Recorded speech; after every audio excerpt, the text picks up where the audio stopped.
우리에게 주시는 하나님 말씀은 전도서 3장 12절로 13절입니다.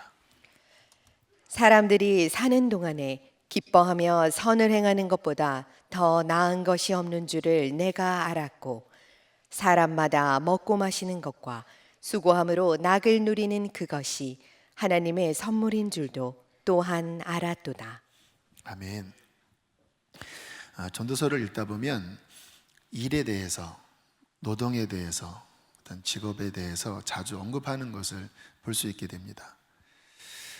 이것은 우리의 신앙에 있어서 굉장히 중요한 부분이에요.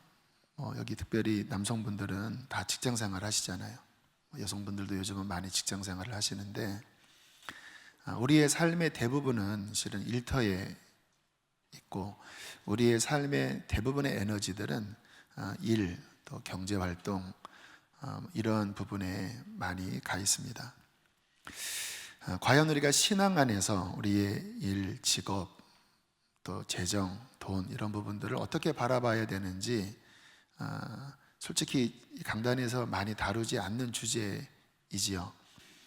그러나 전도서 안에 담겨져 있는 이 일에 대한 어떤 하나님의 말씀, 전도서를 통해서 배울 수 있는 것은 굉장히 의미 있고 중요합니다. 저는 그런 면에서 특별히 전도서가 우리에게 또 다른, 그러니까 이 강단에서 주로 말씀하는 것 이외에 많은 자양분들을 공급하고 있다는 생각이 들어서 굉장히 기쁜 마음으로 전도서를 강의하고 있습니다. 그 2장에 보면 이러한 말씀이 나오는데요. 2장 24절 함께 읽겠습니다. 시작. 사람이 먹고 마시며 그의 마음을 더 기쁘게 하는 것이 없나니 내가 이것도 본즉 하나님의 손에서 나오는 것이로다. 전도서에 이런 말씀들이 많아요.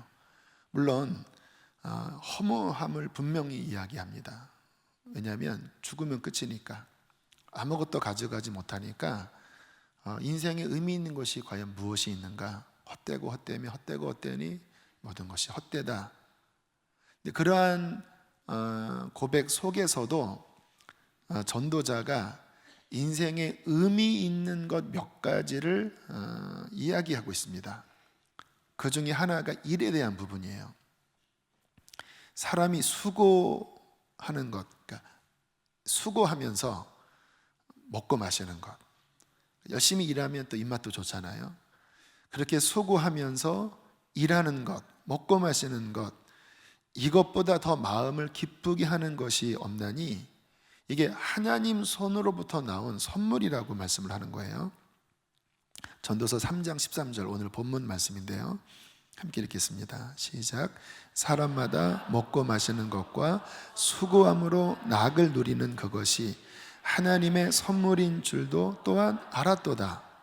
수고함으로 낙을 누린다고 말씀을 합니다. 보통 우리의 생각과 다르죠. 고생하기 싫다. 근데 전도자는 수고함으로 낙을 누리는 게 하나님의 선물인 것을 내가 알았다. 일하면서 기쁨을 누리는 게 하나님이 주신 선물이다 라고 말씀을 하고 있어요. 이것이 일에 대한 중요한 통찰력입니다. 보통 우리들은 일은 힘든 거라고 생각하고 될 수 있으면 일을 안 하고 싶어 하잖아요. 근데 막상 일을 또 안 하면 일 안 하는 게 더 힘듭니다. 제가 예전 부목사 때 막 신방 다니고 이런저런 일들을 하면서 힘들다, 좀 며칠 푹 쉬고 싶다. 그때 이제 병원 신방 가면 은근히 부럽더라고요. 병원에 누워 계신 분들, 물론 좀 병상 중에 좀 안 되셨지만 힘드니까 나도 저렇게 며칠 그냥 병원에서 푹 쉬었으면 좋겠다, 이런 생각이 저도 모르게 들었습니다. 그러다가 정말 병원에 입원해 봤더니 한 이틀 지나니까요, 못 살겠더라고요. 진짜 병원에 한 며칠 지나면 사람이 망가지는 것 같더라고요. 그때 느꼈습니다. 사람이 일을 안 하는 게 그냥 행복한 게 아니구나, 좋은 게 아니구나라고 하는 것을 그때 체험을 했습니다. 자, 그러면 성경적으로 일은 어떠한 의미가 담겨져 있을까? 좀 간단하지만 성경을 살펴보면요, 일은 타락 전부터 있었던 일이에요. 우리는 생각할 때 인간이 죄져서 노동의 형벌이 주어졌구나. 그렇지 않습니다. 타락 이전부터 정상적인 일이 있었습니다. 창세기 1장 28절에 이렇게 말씀합니다. 함께 읽습니다. 시작. 하나님이 그들에게 복을 주시며 그들에게 이르시되 땅을 정복하라. 일하라는 거예요. 이 땅을 개간하고 이 땅을 너희들이 다스리는 데 있어서 정복하는 어떠한 노동이 수반된다라고 말씀을 하고 있고요. 2장 15절에 이렇게 나옵니다. 읽겠습니다. 시작. 여호와 하나님이 그 사람을 이끌어 에덴 동산에 두어 그것을 경작하고 지키며 일하라는 거죠. 에덴 동산이 완벽한 동산이 아니라 아담과 하와가 경작하는, 노동할 때 아름다워지는, 그것을 보호하는 어떠한 직무 속에서 에덴 동산을 살게 하셨다라는 거예요. 이게 다 타락하기 전의 일입니다. 그러니까 일은 하나님이 주신 거예요. 자, 두 번째, 성경적인 일의 의미는 전도서에 많이 나오는데, 하나님은 그 일 속에서 삶의 만족과 보람을 느끼고, 이 일 속에 주어지는 만족과 보람이 하나님이 우리에게 주신 선물이라고 말씀을 하고 있습니다. 전도서 3장 22절입니다. 함께 보겠습니다. 시작. 사람에게는 자기가 하는 일에서 보람을 느끼는 것보다 더 좋은 것이 없다는 것을 알았다. 그것은 곧 그가 받은 몫이기 때문이다. 세 번역으로 보면 좀 더 이해가 쉽지요. 자기가 하는 일에서 보람을 느끼는 것보다 더 좋은 게 인생에 없는 줄을 내가 깨달았다. 이게 하나님이 주신 몫이었구나. 일이 그냥 고생만 하는 게 아니라 하나님의 뜻 안에서 정상적으로 움직이면 그 속에서 보람을 느낀다라는 거예요. 근데 아무 일도 안 하면서 사람이 이렇게 처지는 것보다 오히려 정상적인 하나님이 허락하신 그 일, 아담에게는 에덴 동산을 가꾸고 지키는 일이겠죠. 그 일을 하면서 보람을 느낀다라는 거예요. 그렇잖아요. 어떤 것을 성취할 때 보람을 느끼는 거잖아요.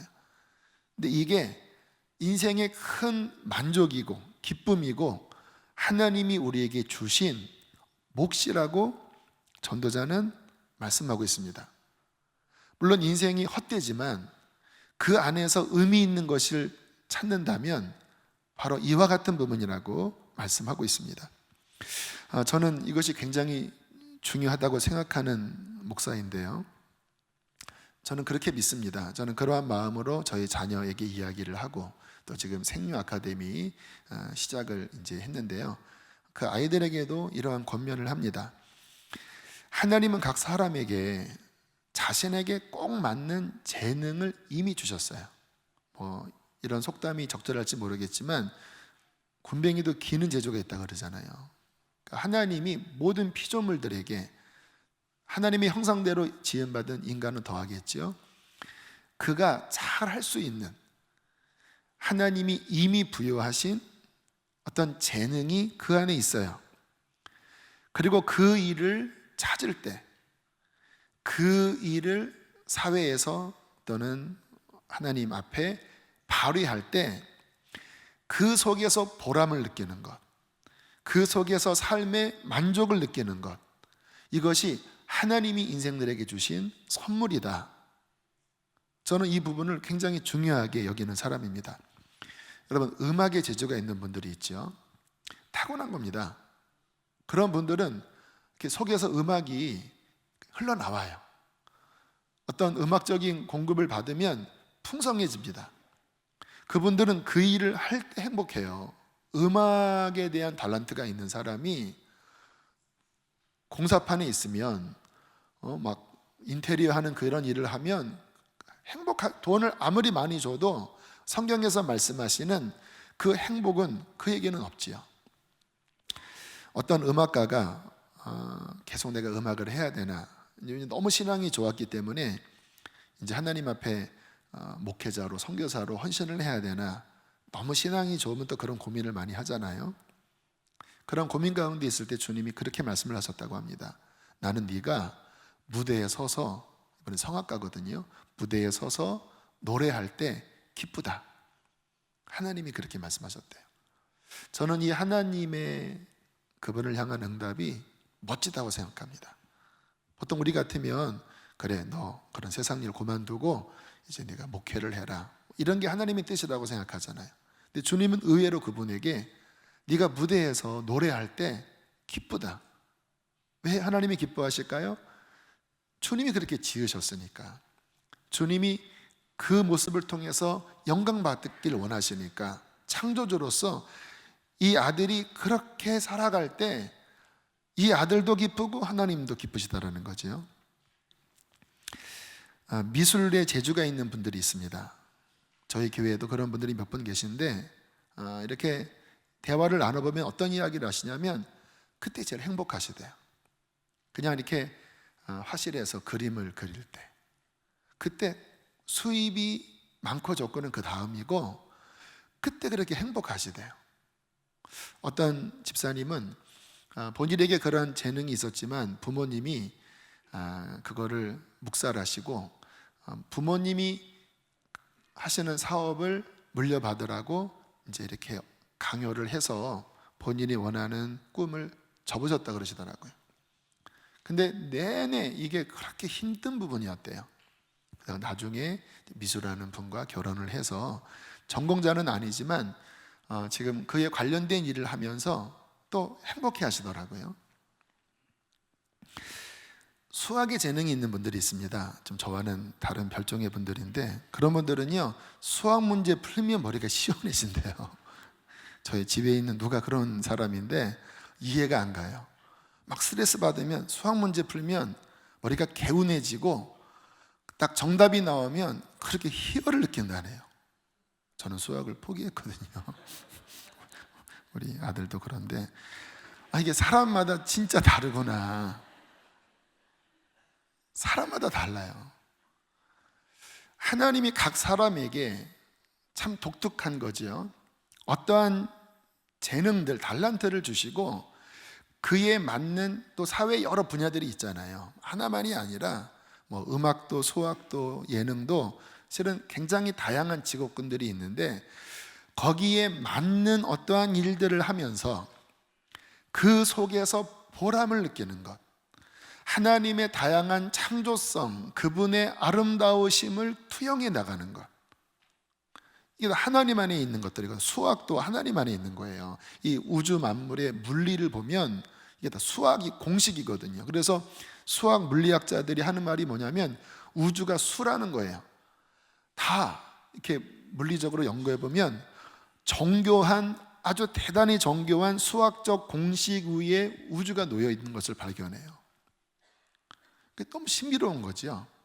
하나님의 어떠한 그러한 창조의 다양한 면이 우주 만물에 가득하고, 주님의 손으로 지음받은 인간 안에 그가 가진 다양한 재능 안에 담겨져 있는데, 그 일을 할 때 하나님이 영광을 받으시고 그 일 속에서 본인이 보람을 느끼는 거다, 이게 하나님이 주시는 것이다 라고 하는 게 전도자의 고백인 거예요.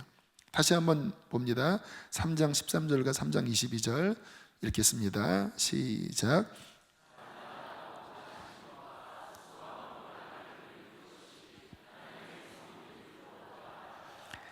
사람에게는 자기가 하는 일에서 보람을 느끼는 것보다 더 좋은 것이 없다는 것을 알았다. 이게 성경적인 직업관입니다. 그런 눈에서 지금 이 사회의 어떠한 흐르는 분위기를 보면 상당히 왜곡되어 있는 것을 봅니다.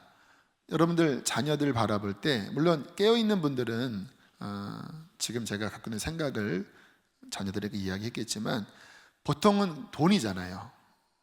그리고 안정적인 직업이잖아요. 그래서 삶이 아무튼 경제적으로 문제없이 살아라, 이게 자녀들을 향한 또 자신의 어떠한 인생을 향한 생각인 경우가 많아요. 여러분, 이렇게 살면 행복하지 않아요. 왜냐하면 그렇잖아요. 물고기에게 묻혀서 살라고 하면 물고기는 죽지요. 하나님이 지으신 창조 질서 안에서 움직여야 누구든지 행복한 거거든요. 근데 이 사회가 그런 면에서 상당히 왜곡되어 있습니다. 자, 그럼 어떤 분은 이렇게 생각할 수 있습니다. 그럼 돈은요? 돈이 얼마나 중요한데 그렇게 낭만적인, 그렇게 순종주의적인 그런 생각은 현실적으로 맞지 않습니다. 성경적인 개념으로 보면 먼저는 자기가 좋아하는 일에서 하나님이 안에 부여하신 그 일 속에서 행복과 만족을 누리는 게 첫 번째 보상이에요. 이게 없는데 돈이 많이 쌓이는 게 뭐가 행복한 것이겠습니까? 그러니까 진짜 인생의 첫 번째 보상은 오늘 전도자의 고백처럼 그 일 속에서 만족을 느끼는 것, 첫 번째 보상이고요. 두 번째는 자기가 잘하는 그 일을 하나님 안에서 섬기면 대가는 따라오는 거거든요. 예를 들어서 가끔 제가 이 예를 들었죠. 이 자동차 정비하는 일을 기쁘게 여기는 사람, 그분은 그 일을 하면서 그렇게 만족스러워 하신다고 하더라고요. 여러분, 이왕이면 여러분 차를 맡길 때 그러한 정비소에 맡기겠지, 그냥 일로서 어떠한 수입을 위해서 이윤을 추구하는 그러한 곳에 맡기진 않잖아요. 그런 사람 없으면 당연히 그런 거 가겠지만 진짜 자동차 정비를 천직으로 여기고 그 안에서 희열을 느끼는 이러한 사람이 있다면 당연히 가겠죠. 왜? 다르잖아요. 만지는 게 다르잖아요. 하나님을 잘 섬기면서 자기에게 맞는 그 일을 할 때 수입이 따라와요. 물론 일확천금은 아닙니다. 성경은 일확천금을 문제시하고 있습니다. 진정한 복은 뭐냐면요, 시편에 이 말씀이 나오는데 시편 128편 2절 함께 읽으실까요? 시작. 수고한 대로 먹을 것이라 내가 복되고 형통하리로다. 여러분, 이게 복이라는 거예요. 내 손이 수고한 대로 먹을 것이라. 성경을 가만히 보면 뿌린 대로 거두는 것, 땀 흘린 것에 열매가 주어지는 것, 나의 수고한 응분의 대가가 주어지는 것, 이게 하나님이 주시는 선물이라는 거예요. 물론 지금 같은 이 경제 사회에서 어떤 경우는 일확천금이 될 수도 있죠. 그러나 일확천금이 목적이 아니라 내 삶에서 하나님이 주신 그 달란트대로, 그 재능대로 성실하게 일하면서 그 손에 수고한 열매를 먹는 것. 아까 전도자가 그러잖아요. 수고하고 먹고 마시는 것. 수고하면서 응분의 대가를 누리고 열심히 일했기 때문에 배가 고프니까 먹고 그 속에서 만족을 느끼는 것. 이것이 자연적으로 따라오는 결과라고 성경은 말씀을 하고 있습니다. 전도서 5장 19절에도 이런 말씀이 나와요. 이것도 좀 세 번역으로 보겠습니다. 함께 읽겠습니다. 시작.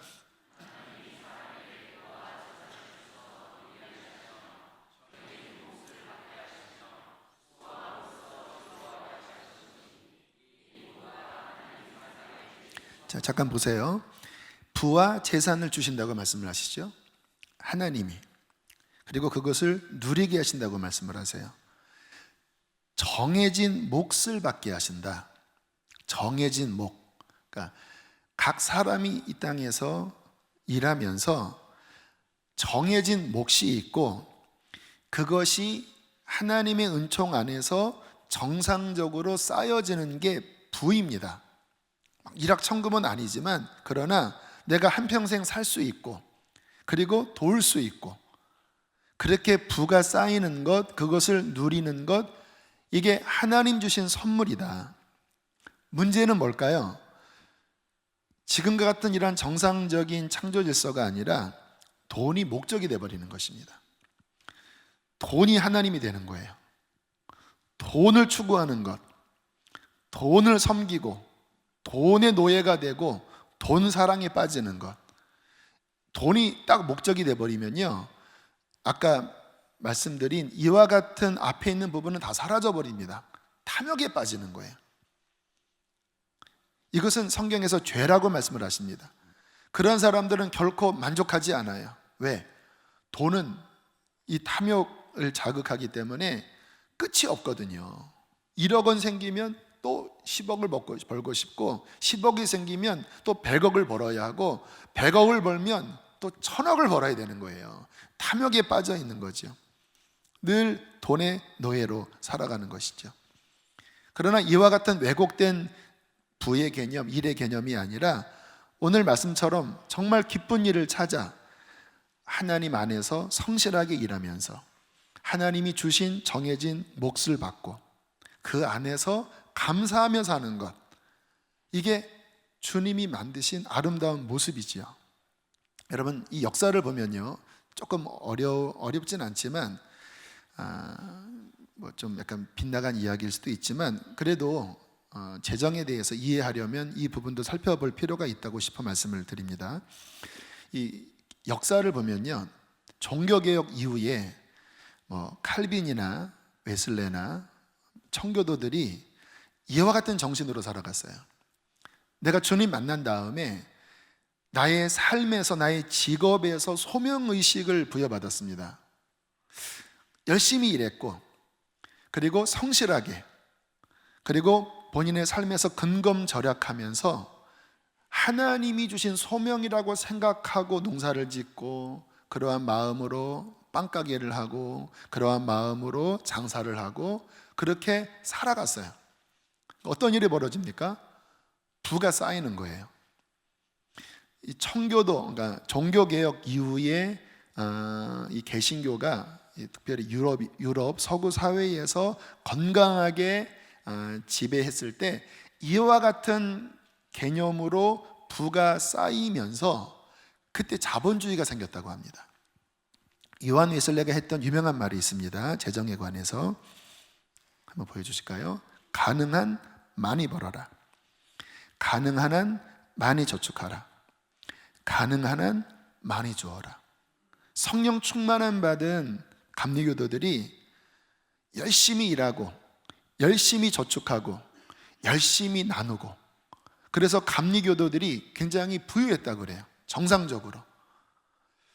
영국이나 또 뭐 스코틀랜드, 또 유럽의 그런 개신교가 사회에 어떤 근간을 이룬 많은 나라들 안에 이러한 부가 생기면서 자본주의가 활성화됐는데, 이 자본주의는 지금 우리가 경험하는 돈이 우상이 된 왜곡된 빈익빈 부익부를 부추기는 그러한 자본주의가 아니라 건강하고 성실함 속에서 세워진 부가 정상적으로 사회에 움직이면서 그 건강한 부가 건강하게 흘러나가는 형태의 자본주의가 태동된 거예요.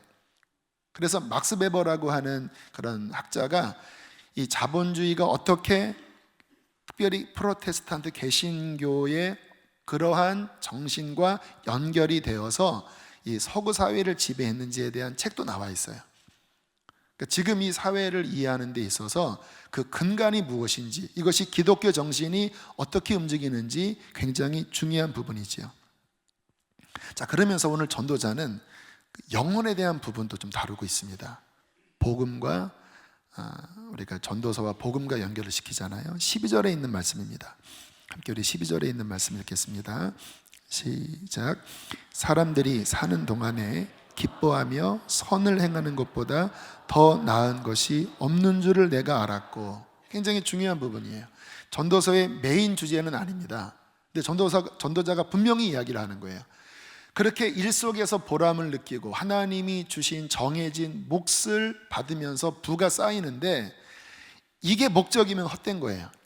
그러나 전도자가 무엇을 보았냐면 그 부를 가지고 선한 일을 행하는 것, 선한 일을 행하는 것보다 더 나은 것이 인생에 없는 것을 내가 깨달았다. 아까 서구 자본주의의 태동을 말씀을 드렸죠. 가능한 한 많이 저축하고 가능한 한 많이 나누어 주어라. 근검 전략했던 청교도 사람이 부가 쌓이는데 그것을 또 가난한 사람에게 흘려보내는 도덕성이 겸비된 자본주의, 굉장히 중요한 부분이라는 거예요. 근데 전도자는 그것이 인생에게 큰 기쁨이다. 쌓인 부를 나만을 위해 사는 것이 아니라 어려운 이웃들에게, 하나님 나라를 위하여 흘려보낼 때 그것보다 더 나은 것이 없구나. 지난주 우리 젊은이 교회 안에서 중요한 결정을 하나 했습니다. 요즘 중국 선교가 매우 어렵습니다. 중국 시진핑이 선교사님들을 다 내쫓고 있는 상황입니다. 그래서 어떤 선교사님 가정이 추방당하는 이제 일이 생기게 되었는데, 좀 어려운 선교사님 가정입니다. 저희 교회도 한번 오신 분이신데 장애를 갖고 계셔요. 아내는 몇 년 전에 암 수술을 하셨어요. 파송 교회도 없어요. 저희 교회가 좀 많이 지원하기는 하지만 어쨌든 정식 파송 교회가 없어요. 이제 중국에서 어떻게 해서 대만으로 이제 옮기는 상황이 되셨는데, 대만은 물가가 훨씬 비싸잖아요. 그러니까 어려움 가운데서 선교 편지를 보내 오셨습니다. 그래서 함께 우리가 의논을 했는데, 젊은이 교회가 11조에 11조를 저축한 게 한 900여만 원 정도가 있었거든요. 그래서 잘 회의를 해서 그 가운데 절반가량인 400만 원을 일단 이사 비용, 그리고 대만에 가서 월세니까 한두 달 살 수 있는 비용, 또 작지만 또 가전제품 정도 살 수 있는 그런 비용의 선교 구제비를 지원하고, 또 다달이 지원하는 20만 원에서 대만이 아무래도 물가가 높으니까 한 10만 원 정도를 더 올려서 지원을 하기로 잘 기쁜 마음으로 결정이 되었어요. 그 선교사님에게는 큰 격려가 되겠죠. 막상 파송교회에서도 이렇게 한 번에 400만 원을 지원하는 경우가 쉽지는 않을 수 있잖아요. 그런데 파송교회도 아닌데 청년들이 그렇게 모은 금액으로 한 선교사님의 어떤 어려움을 일부분이나마 해소시킨다면 선교사님에게도 큰 위로가 되고, 하나님도 위에서 보시면서 참 흐뭇하시겠고, 또 그렇게 결정한 우리 젊은이 공동체는 얼마나 뿌듯하겠습니까? 우리만을 위해 쓰는 것이 아니라 어려운 이웃, 하나님 나라를 위하여 우리 재물이 흘러갈 때 더 이상 돈이 목적이 아닌 거예요. 하나님의 선한 뜻, 하나님의 나라, 그 선함이 우리 안에 경험되어질 때 전도자는 이것보다 더 큰 기쁨이 없다라고 고백을 하고 있는 것입니다. 얼마나 중요한 경제가 아닙니까? 전도서와 복음할 때 이게 복음의 영역이에요. 여러분, 전도서가 허무하다라고 이야기할 때 그 이유는 이 땅이 얼마 가지 않아서 끝날 것이기 때문에 허무하다고 그랬죠. 근데 복음은 무엇을 이야기합니까? 영원함이 있다고 말씀을 하잖아요. 그래서 복음 시대에 사도 바울이 특별히 이런 말씀을 많이 했습니다. 우리 디모데전서 6장 우리 17절 말씀 함께 보실까요? 읽겠습니다. 시작. 내가 이 세대에서 부한 자들을 명하여 마음을 높이지 말고 정함이 없는 재물에 소망을 두지 말고 오직 우리에게 모든 것을 후히 주사 누리게 하시는 하나님께 두며 정신 차려라. 돈이 목적이 아니다. 돈은 다 날아간다. 하나님께 소망을 두라. 이렇게 경고하면서 이렇게 격려를 합니다. 권고를 합니다. 18절 19절 시작. 선을 행하여 선한 사업을 많이 하고 나누어 주기를 좋아하며 너그러운 자가 되게 하라. 이것이 장래를 자기를 위하여 좋은 터를 쌓아 참된 생명을 취하는 것이니라.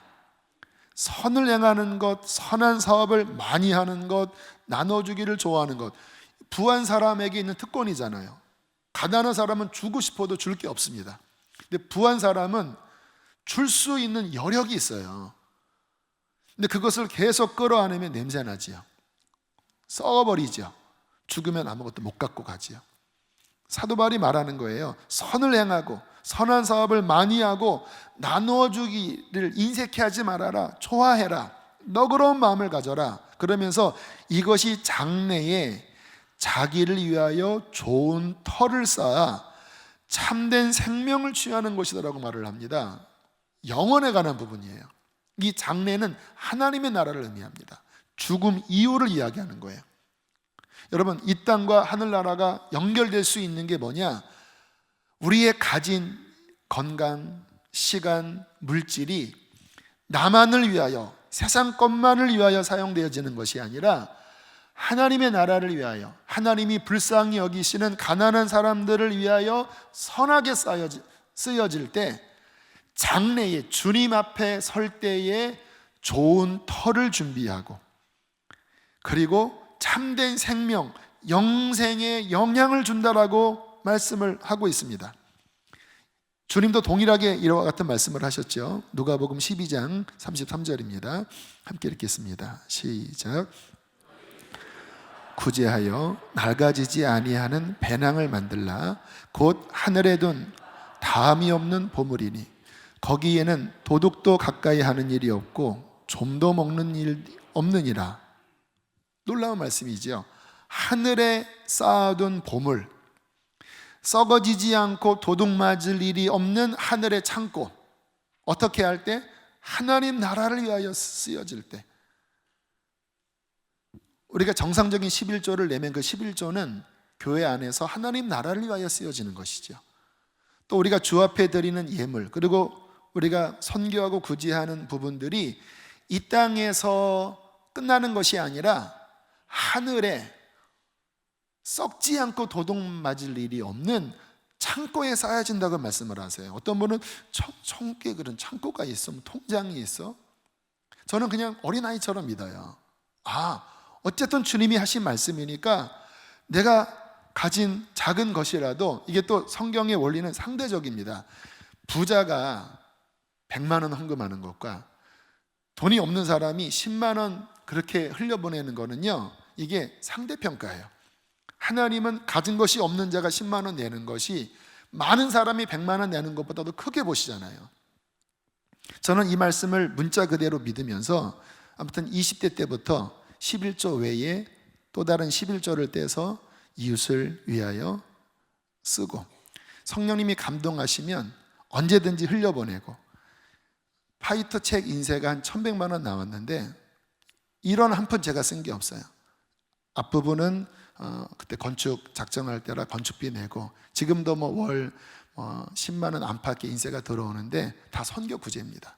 1원 한 푼 안 써요. 근데 그때마다 제 마음 안에는 하늘을 바라보는 거예요. 쌓일 일이 없지요. 하늘을 바라보는 거예요. 근데 이것이 우리가 이 땅을 살아가면서 기쁨이 되고, 이 땅에서만 기쁨이 되는 것이 아니라 주님 나라에서, 그 나라에서, 그때가 영원한 나라잖아요.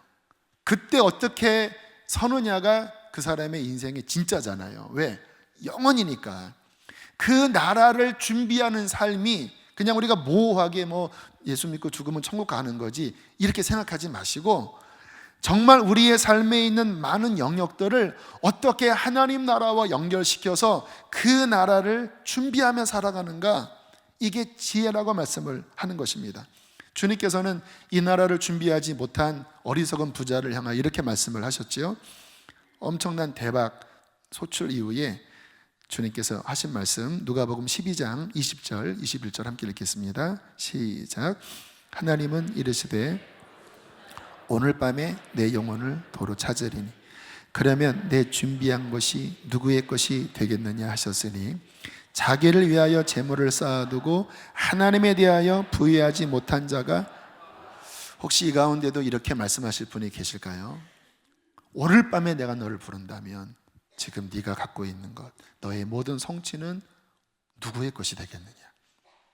하나님께는 너무너무 인색하고, 자기 자신만, 내 가족 새끼만을 위해서는 늘 신경 쓰지만 하나님의 나라와 하나님의 뜻을 위해서는 인색한 자는 막상 딱 바뀌어서 주님 앞에 설 때는요, 이게 진짜 뒤집어지는 거예요. 늘 우리의 삶의 지혜는 뭐냐면 하나님 앞에 부요한 자, 하나님 뜻 가운데에 나의 삶이 쓰여지는 자, 그 일보다 더 기쁜 일이 인생에 없다. 왜요? 영혼과 연결이 되고 하나님이 주신 그 달란트, 하나님이 주신 그 나에게 주신 재능이 하나님 나라를 위하여, 하나님의 기쁘신 뜻을 위하여 쓰여지면서 만족감을 느끼는 이 삶, 얼마나 행복하고 복된 삶입니까? 오늘 말씀 앞에 수긍되지 않나요? 예전에 어떠한 형제에 신방하게 되었을 때 그런 이야기 하더라고요. 직장 다니면서 두려움이 들었대요. 내가 만약에 여기서 낙오되면 나는 돈을 벌지 못하고 나는 인생 실패할지 몰라. 그래서 더 이상 주님 따르지 않고 막 그 직장 상사 비유 맞추느라고 막 술을 마시고 막 더 막 앞서고 이러면서 신앙이 다 무너져 버린 거예요. 그때 함께 회개를 했습니다. 정말 우리의 인생에 주님이 주인이 아니라면 실패한 인생이다. 다시 예수님을 나의 왕, 나의 주인으로 삼자. 형제가 많이 울더라고요. 왜 울까요? 인생의 주객이 바뀐 거예요.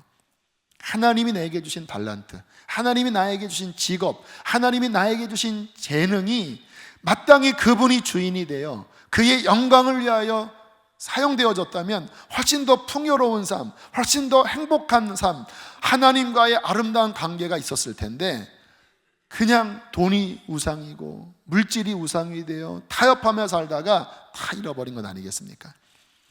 우리 함께 찬양을 하기 원합니다. 찬양팀 나와주시고요. 오늘 주님 앞에 다시 한번 점검합시다.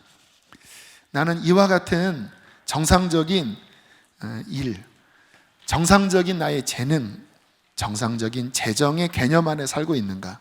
그의 나라와 그의 의, 하나님의 선한 뜻을 이루면서 그렇게 살아가고 있는지를 한번 점검하시면서 그 형제와 함께 불렀던 예수 우리 왕이여 함께 찬양하시고 기도했으면 좋겠습니다.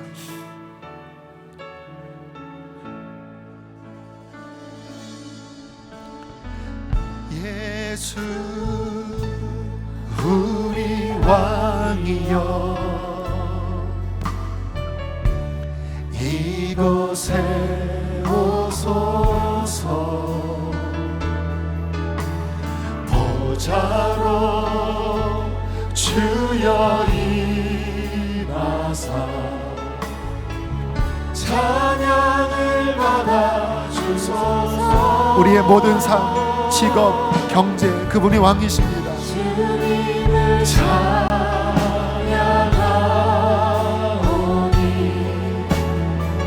주님을 경배하오니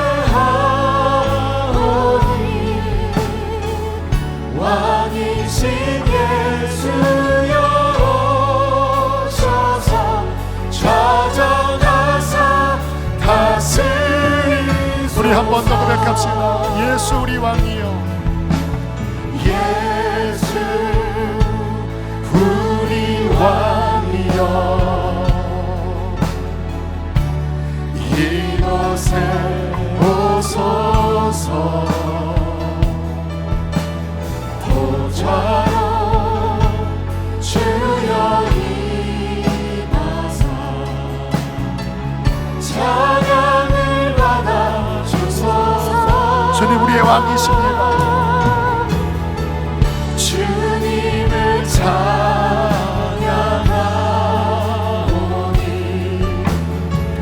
주님을 경배하오니 왕이신 예수여 오셔서 좌정하사 다스리소서. 우리 마지막 주님을 찬양하오니 주님을 경배하오니 주님을 찬양하오니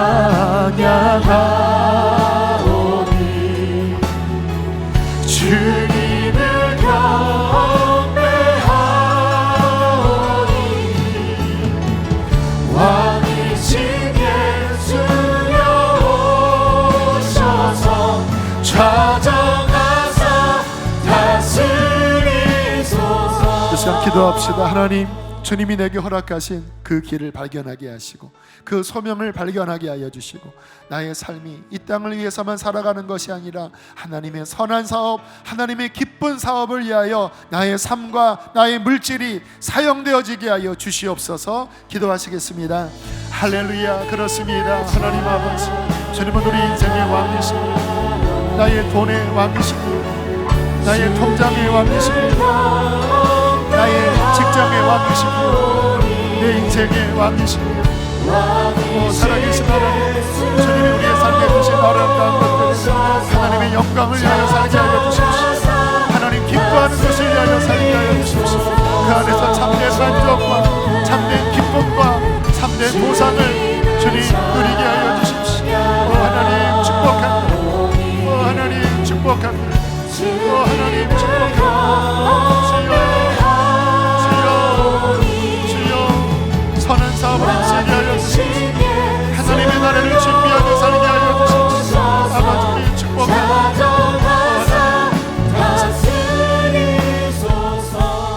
좋으신 하나님, 우리에게 생명 주시고 우리에게 일할 수 있는 재능 주시고 또한 우리에게 살 수 있는 물질을 주시니 감사합니다. 하나님, 그 속에서 우리가 여기까지 살아왔고 또 삶의 기쁨과 만족을 얻게 하셨습니다. 주님, 하나님의 기쁨을 위하여 우리가 남은 인생을 살게 하여 주십시오. 하나님의 선한 사업을 위하여 우리의 삶이 드려지게 하여 주십시오. 그리하여 장래에 참된 터를 쌓게 하여 주시고 참된 생명을 취하는 거룩한 하나님의 백성들 되도록 축복하여 주시옵소서. 귀한 예물을 봉헌합니다. 주님, 우리가 삶에서 일 속에서 기쁨도 얻었지만 물질도 얻었습니다. 아버지, 모든 것은 주님의 것이기에 마땅히 주님 앞에 열의 하나를 올려드리고 또 하나님의 기쁘신 일을 위하여 하나님, 우리가 각양 아버지 제목으로 물질을 드립니다. 하나님, 기쁘게 흠양하여 주시고 하나님의 아름다운 일들이 이 물질을 통하여 이 세상 안에 흐르게 하여 주시옵소서. 오 하나님 아버지, 찬양합니다. 우리 수지선한 목자교회가 그 하나님의 나라와 하나님의 선한 사업을 위하여 계속해서 쓰임받도록 하나님 축복하여 주시옵소서. 주님 감사합니다. 이제는 우리를 죄에서 건지신 예수 그리스도의 은혜와 하늘아버지의 그 크신 사랑과 보혜사 성령의 교통하심이 오늘 하나님의 말씀 앞에 우리의 삶을 다시 점검하고 또 당신의 왕되심을 인정하고 돌아가는 모든 백성들 위에 충만히 함께 하시기를 축원하옵나이다. 아멘.